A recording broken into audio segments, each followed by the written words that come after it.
Apektado ang transportasyon sa Dagupan City dahil sa mataas na antas ng baha. Ang detalye sa report. Mula sa Kalasyaw, Pangasinan, dumadaan sa Karanglaan Road ang jeepney driver na si Mang Rodolfo.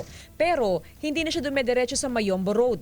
Dumadaan na siya sa Tabang Tambak Road at lumalabas sa Barangay Bolosan, diretso sa Dagupan City proper.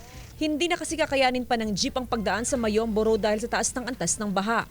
Masisira lang daw ang kanyang jeep kung ipipilit niyang dumaan sa Mayombo Road. Oo, madami po. Kasi, dahil sa lalim ng baha po. Sa monitoring ng One Pangasinan Transport Federation o OPTF, kukonti na lang ang jeepney driver na bumabiyahe ngayon.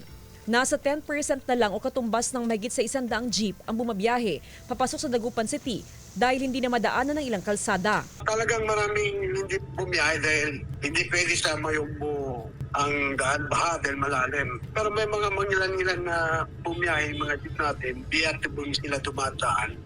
Pagos nila sa may tambak. Pero ilan-ilang lang sila. Ramdam ng ilang pasahero ang kakulangan ng mga pumapasadang jeep. Mahirap po.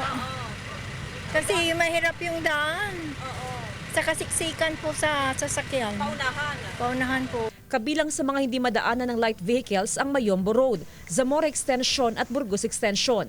Samantala, ginagamit na ng city government ang ilan sa kanilang service vehicle para sa libreng sakay.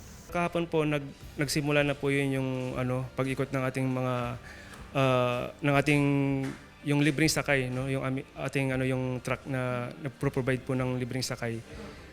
Nag-start na po kahapon at may mga naisakay na rin pong mga stranded na mga pasaheros, no. Kasama si Daryl Peralta, Jasmine Gabriel Galban, One North Central Luzon.